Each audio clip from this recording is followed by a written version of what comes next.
What is love? എന്താണ് പ്രണയം?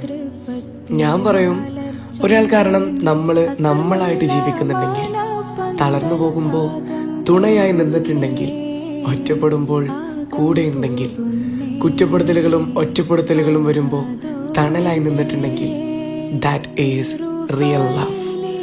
അതെ, ആ ഒരു യഥാർത്ഥ സ്നേഹം കാണണമെങ്കിൽ, അറിയണമെങ്കിൽ റസൂലിനെയും ഖദീജ ബീവിയെയും അറിയണം. ആരോരുമില്ലാത്തവനാണെന്ന് പലരും പറഞ്ഞ് കളിയാക്കിയപ്പോൾ ചേർത്ത് നിർത്തി. ദരിദ്രനാണെന്ന് പറഞ്ഞപ്പോൾ മഹദിയുടെ സ്വത്ത് മുഴുവൻ നൽകി ധനികനാക്കി. ഏകാന്തത ഇഷ്ടപ്പെട്ട പ്രിയതമന് വിശപ്പകറ്റാൻ ഭക്ഷണവുമായി കിലോമീറ്ററുകൾ നടന്ന് ഹിറാ ഗുഹയ്ക്ക് ചാരിയെത്തി. കുറ്റപ്പെടുത്തലുകളും കളിയാക്കലുകളും വന്നപ്പോൾ താങ്ങായി നിന്നു, തണലായി നിന്നു, റസൂലിനെ വിശ്വസിച്ചു, കൂടെ നിന്നു, തളർന്നില്ല.